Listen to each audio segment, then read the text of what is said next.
maintain a little bit of space over there, pushing out with the palms, lower the hands a little bit, out with the sacrum, out with the crown of the head. Keep the chin tucked in, keep the chin tucked in, keep looking between your thighs. Let's lower the head a little bit so that it's only 1 centimeter off the ground. Perfect. Push out with the head and look down between the thighs, keep the chin tucked in.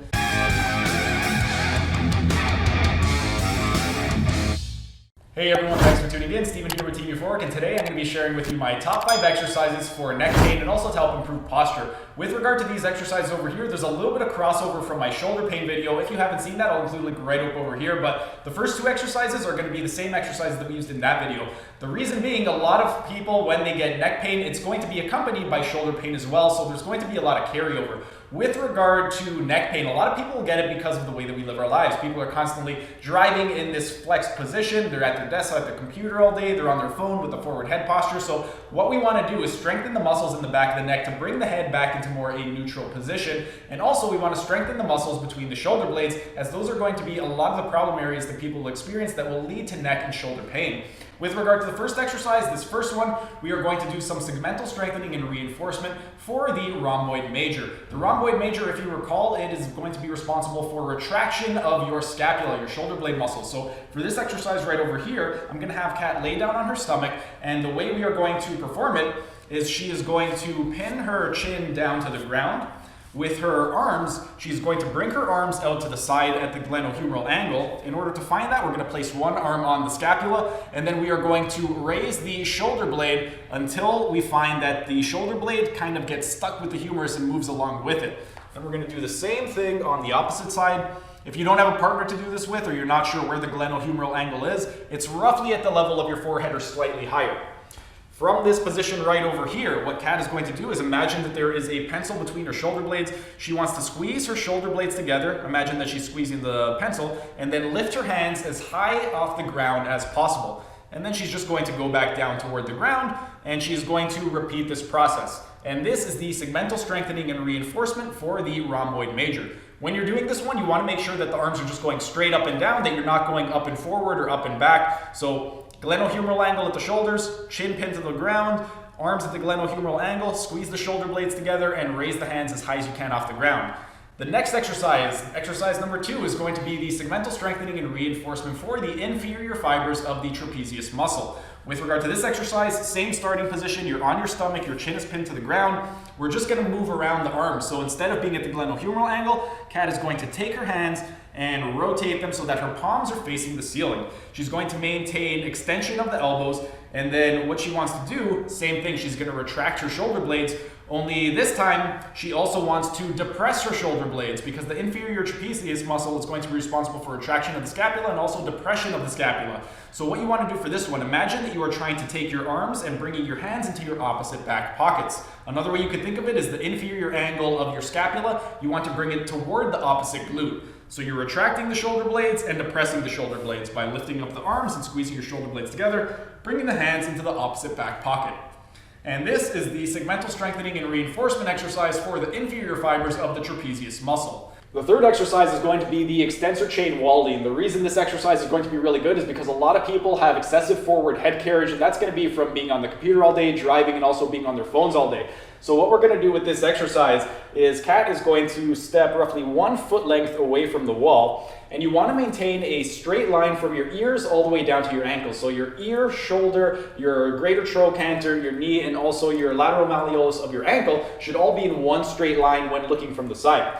From this position right over here, you're going to take a yoga block. If you don't have a yoga block, you can also use a towel. If you don't have anything, you can go right up against the wall as well, but it's not going to be quite as comfortable. And we are going to place that behind Kat's head.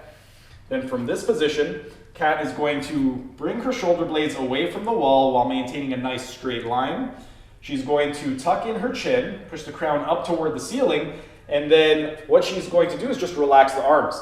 One other thing that we could do just to activate the buccopharyngeal fascia is she is going to swallow, and when she swallows, the tongue, she wants to have it stuck up against the roof of her mouth.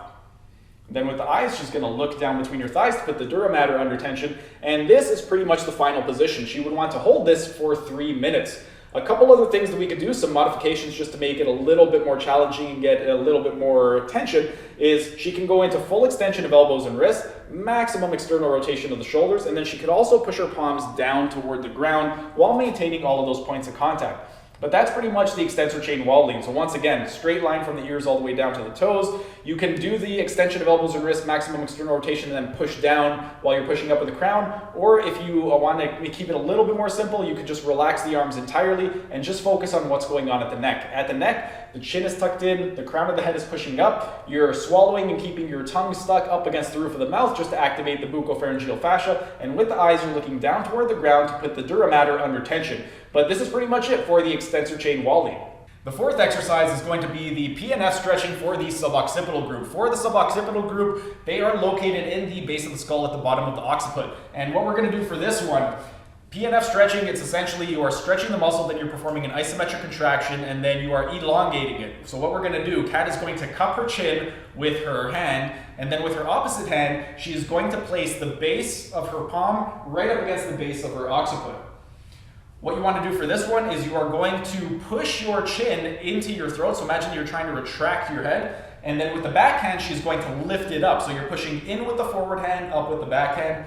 She's going to maintain that for about 15 to 20 seconds. Then she is going to perform an isometric contraction for 6 seconds. So she's going to stick out her chin a little bit for about 6 seconds.